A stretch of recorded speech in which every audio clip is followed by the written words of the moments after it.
दुनिया भर में कोरोना वायरस के मामले बढ़कर 71 लाख के पार पहुंच गए हैं। विश्व स्वास्थ्य संगठन का कहना है कि दुनिया भर में हालात और बिगड़ रहे हैं। एक दिन में कोरोना वायरस के संक्रमण के सबसे ज्यादा मामले सामने आए हैं।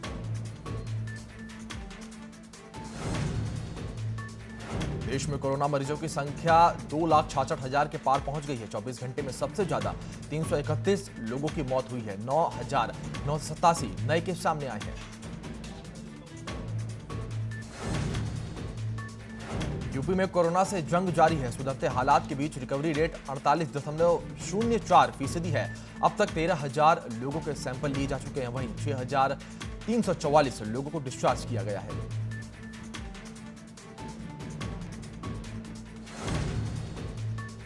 देवभूमि में फिर बढ़ा कोरोना का आंकड़ा। 1411 पहुंची कोरोना मरीजों की संख्या। 56 नए मरीज सामने आए हैं। इसके साथ ही 714 मरीज ठीक होकर घर लौट चुके हैं।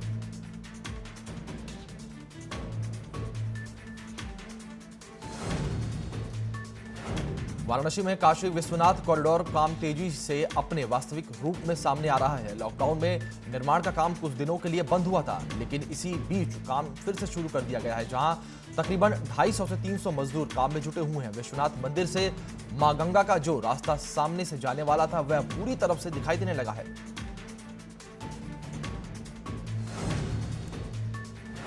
उत्तराखंड में लगातार कोरोना संक्रमितों की मौत का आंकड़ा बढ़ रहा है। वहीं प्रदेश सरकार ने कोरोना संक्रमितों की मौत पर उनके परिजनों को 1 लाख रुपए की आर्थिक मदद देने का फैसला किया है। शहरी विकास मंत्री मदन कौशिक ने साफ कहा कि सरकार ने यह फैसला किया है कि 1 लाख रुपए मुआवजे के रूप में दिए जाएंगे।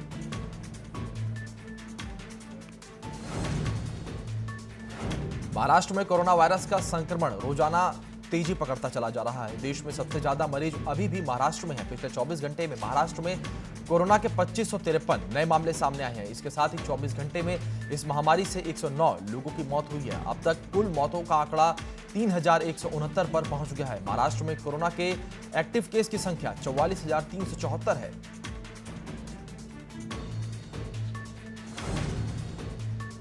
उत्तराखंड में आज से अन्य राज्यों से आवाजाही शुरू हो गई है। प्रदेश सरकार ने इसके लिए गाइडलाइन भी जारी कर दी है। जो भी उत्तराखंड आना चाहता है, उसे पास दिखाने की कोई जरूरत नहीं है। सिर्फ प्रदेश सरकार के वेब पोर्टल पर रजिस्ट्रेशन कराना होगा। कंटेनमेंट जोन से आने वाले लोग क्वारंटीन होंगे। वहीं सरकारी कामों के लिए छूट दी जाएगी। केंद्र सरकार ने मंदिरों, होटलों और शॉपिंग मॉल्स को खोलने के गाइडलाइन के बाद राज्य सरकार ने भी गाइडलाइन जारी कर दी है, जिस पर कांग्रेस प्रदेश अध्यक्ष ने सरकार के फैसले पर सवाल खड़े किए हैं। प्रीतम सिंह ने साफ कहा कि सरकार केंद्र के फैसले को ही आगे बढ़ाती दिखती है। सरकार को फैसले राज्य की स्थिति को देखकर लेने चाहिए थे।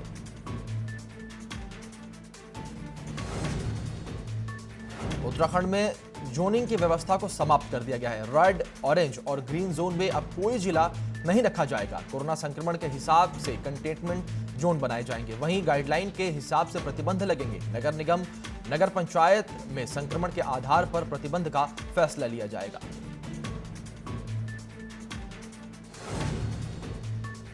देहरादून में निरंजनपुर सब्जी मंडी बंद कर सरकार ने वैकल्पिक मंडी की व्यवस्था की है। हालांकि कृषि विभाग ने राज्य की अन्य मंडियों में रैपिड टेस्टिंग कराने की कोई तैयारी नहीं की है। प्रदेश के कृषि मंत्री सुबोध उनियाल का कहना है कि देहरादून की मंडी में संक्रमण बढ़ गया था, इसलिए बंद किया गया है।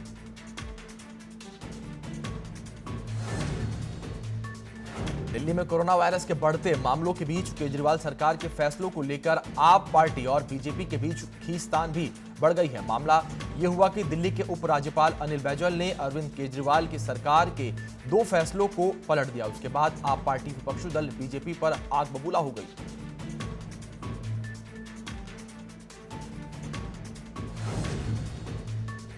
अब उत्तराखंड में 2 राजधानियां होंगी। गैरसैंण को समर कैपिटल बनाया गया है। बता दें कि राज्यपाल ने सरकार के फैसले पर मोहर लगा दी है। इसको लेकर मुख्य सचिव ने आदेश जारी किया है। दरअसल बजट सत्र के दौरान गैरसैंण को समर कैपिटल घोषित किया गया है। 4 मई 2020 को सीएम रावत ने यह ऐलान किया था। गैरसैंण को समर कैपिटल बनाए जाने पर विरोधियों ने तंज कसना शुरू कर दिया है। वहीं पूर्व सीएम हरीश रावत ने राज्य सरकार के सामने सवाल खड़े करते हुए पूछा कि राज्य की स्थायी राजधानी कहां है। आज भी यक्ष प्रश्न है। साथ ही ट्वीट कर सीएम रावत को गैरसैंण को समर कैपिटल बनाने पर बधाई भी दी है।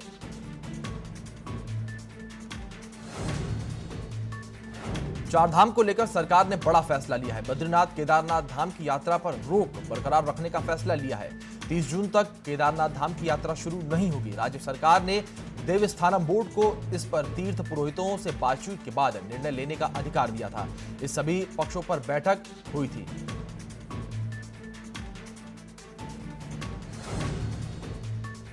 जम्मू में आतंकियों से लड़ते हुए रुद्रप्रयाग के जवान आशीष शहीद हो गए। शहीद आशीष सिंह 8वीं गढ़वाल राइफल्स के जवान थे। इस मुठभेड़ में आशीष ने गजब का शौर्य दिखाया और सुरक्षा बलों ने 24 घंटे के भीतर 9 आतंकियों को मौत के घाट उतार दिया। पूरे गांव में इस समय शोक का माहौल है।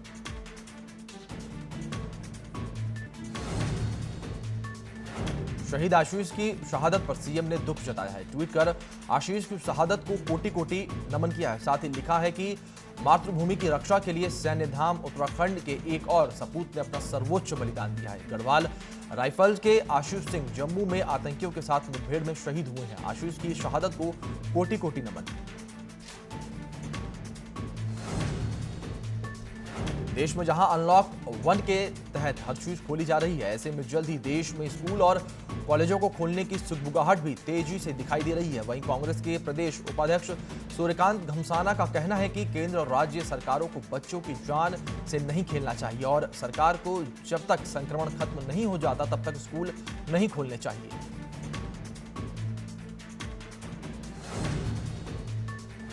राम मंदिर निर्माण के पहले राम जन्मभूमि परिसर को भगवामय कर दिया गया है। अधिकृत 67 एकड़ भूमि के चारों तरफ भगवा झंडा लगा दिया गया है। संतों की माने तो मंदिर निर्माण से पहले परिषद में धार्मिक वातावरण बनाए जाने के लिए भगवा झंडा लगाया गया है, जो कि 28 सालों के बाद राम जन्मभूमि परिसर में देखने को मिला है।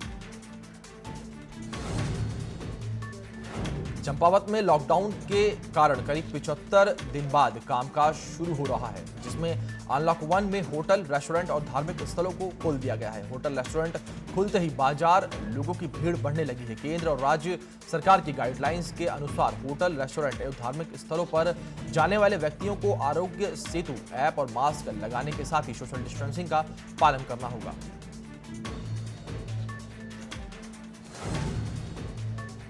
छत्तीसगढ़ से झांसी काम करने अपने परिवार के साथ आए प्रवासी मजदूर आज भुखमरी के कगार पर हैं। जिस ठेकेदार के साथ ये मजदूर काम कर रहे थे, वो ठेकेदार इन मजदूरों को लॉकडाउन के बाद से अकेला छोड़कर भाग गया है। आरोप है कि ये मजदूर जब भी अपने ठेकेदार को फोन करते हैं तो वह फोन नहीं उठाता है। इन गरीब मजदूरों के सामने अपने परिवार के लिए 2 वक्त की रोटी के लाले पड़े हुए हैं।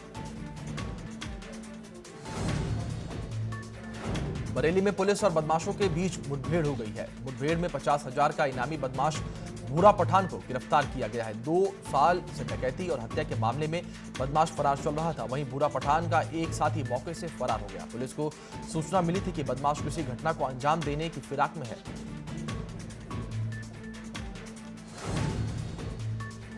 पाकिस्तान के पूर्व प्रधानमंत्री और PMLN नेता शाहिद खाकान अब्बासी भी कोरोना पॉजिटिव पाए गए हैं। इससे पहले पाकिस्तान के मौजूदा रेल मंत्री शेख राशिद अहमद भी कोरोना संक्रमित पाए गए हैं। डॉन की एक रिपोर्ट के मुताबिक PMLN के प्रवक्ता मरियम औरंगजेब ने पुष्टि की है कि खाकान के पॉजिटिव होने का पता चला है। पूर्व प्रधानमंत्री ने घर पर खुद को आइसोलेट कर लिया है।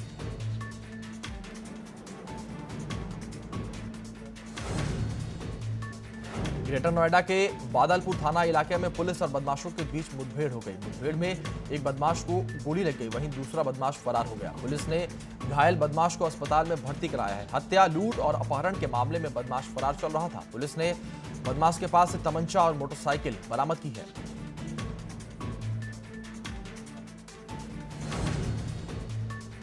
ग्रेटर नोएडा के दादरी में बदमाशों के बड़े गिरोह के साथ पुलिस की मुठभेड़ हो गई। मुठभेड़ में 6 बदमाशों को गोली लग गई है, वहीं 2 सिपाही घायल हो गए हैं। बदमाशों के कब्जे से एक ट्रक, टायर और अवैध हथियार बरामद हुए हैं। गिरोह के सरगना फिरोज पर कई मुकदमे दर्ज हैं। घायल बदमाशों और दोनों पुलिसकर्मियों को अस्पताल में भर्ती करवाया गया है।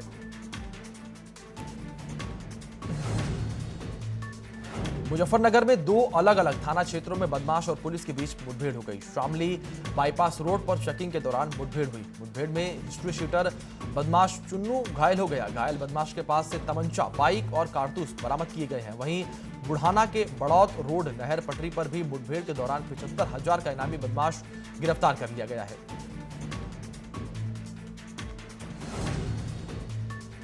अलीगढ़ में पुरानी रंजिश में बाइक सवार 3 लोगों ने फायरिंग कर दी। फायरिंग में 7 साल का बच्चा समेत 4 युवक घायल हो गए। सूचना मिलने पर पहुंची पुलिस ने घायलों को जिला अस्पताल में भर्ती करवाया है।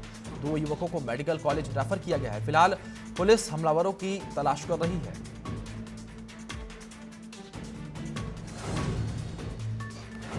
नोएडा में तेज रफ्तार स्कॉर्पियो सेक्टर 45 के पुलिस चौकी में घुस गई, जिस वजह से चौकी का बोर्ड और बाउंड्री वॉल टूट गई है। पुलिस ने ड्राइवर को हिरासत में ले लिया है। ड्राइवर को हिरासत में लेने के बाद पुलिस ने मेडिकल के लिए भेजा है।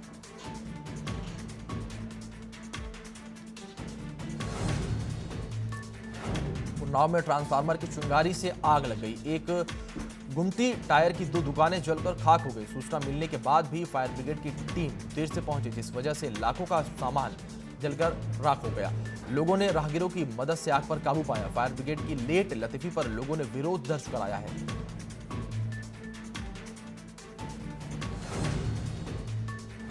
बुलंदशहर में पुलिस की बदसलूकी का वीडियो वायरल हो रहा है। दोपहिया वाहनों में तोड़फोड़ करते पुलिसकर्मी दिख रहे हैं। वाहनों में डंडे मारते पुलिसकर्मियों का वीडियो वायरल हो रहा है।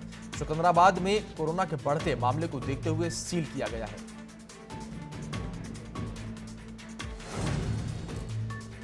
आगरा में दिल्ली गेट स्थित हॉस्पिटल में एक महिला ने 3 बच्चों को जन्म दिया। शादी के 26 साल बाद IVF के जरिए महिला ने 3 बच्चों को जन्म दिया। हॉस्पिटल में 3 बच्चों को जन्म से इलाके में चर्चा का विषय बना हुआ है।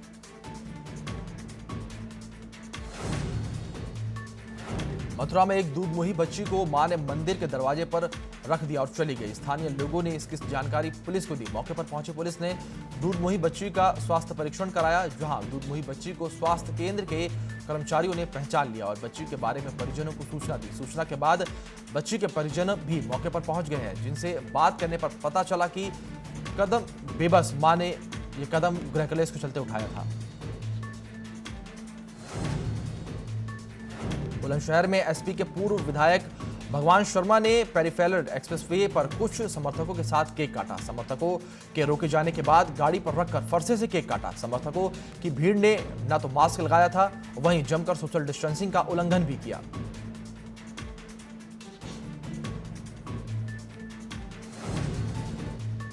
एटा में लोग गंदगी में रहने के लिए मजबूर हो चुके हैं। गांव कुरीना में जल भराव और गंदगी से लोगों को काफी परेशानियों का सामना करना पड़ रहा है। गांव कुरीना का मेन मार्ग नाली का पानी वहां भरा हुआ है, जिसमें घुसकर लोगों को जाना पड़ता है, जिसकी शिकायत ग्राम प्रधान और सेक्रेटरी से की गई तो उन्होंने शिकायत सुनने से ही इनकार कर दिया।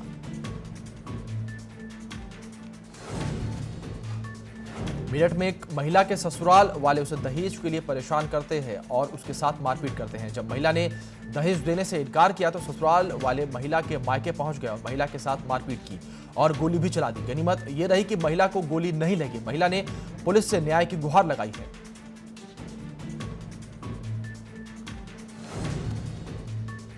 कॉर्बेट टाइगर रिजर्व के साथ ही पूरे प्रदेश में इस वक्त हाथियों की गिनती की जा रही है। हाथियों की गिनती करते वक्त एक वनकर्मी पर बाघिन ने हमला कर दिया है। घायल वनकर्मी को इलाज के लिए ब्रिजेश अस्पताल लाया गया है। बताया जा रहा है कि घायल कर्मचारी खतरे से बाहर है।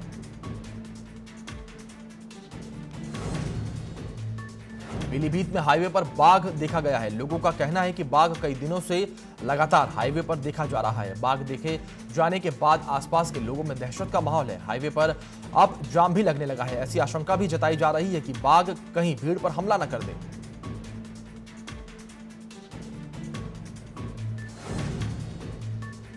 हापुड़ में सड़क पर अचानक गुलदार आ जाने से कार सवार युवक ने टक्कर मार दी। गुलदार कुछ फीट उछलकर बेहोश हो गया। सूचना मिलने पर पहुंची वन विभाग की टीम ने गुलदार को इलाज के लिए भिजवाया है।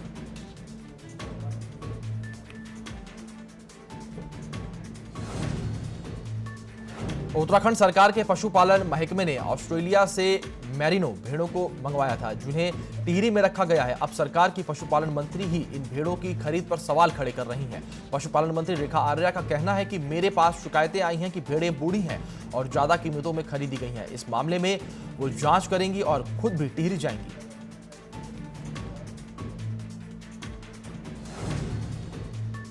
69,000 शिक्षक भर्ती मामले में आज सुप्रीम कोर्ट में सुनवाई होगी। शिक्षा मित्रों ने 37,339 पद होल्ड करने की मांग की है। साथ ही सुप्रीम कोर्ट ने यूपी सरकार से शिक्षा मित्रों का डाटा मांगा है।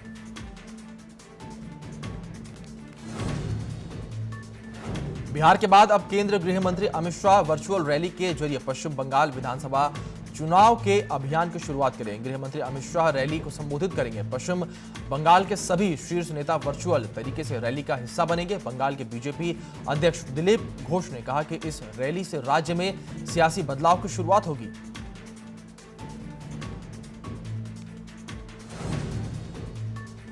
महाराष्ट्र जनसंवाद वर्चुअल रैली को संबोधित करते हुए रक्षा मंत्री राजनाथ सिंह ने राहुल गांधी पर शायराना अंदाज में पलटवार किया। मिर्जा गालिब के एक शेर को अपने अंदाज में कहते हुए राजनाथ सिंह ने कहा कि हाथ में दर्द हो तो दवा कीजिए, यदि हाथ ही दर्द हो तो क्या कीजिए। इसके बाद राजनाथ सिंह पर कांग्रेस ने इसी शायराना अंदाज में ट्वीट कर तंज कसा।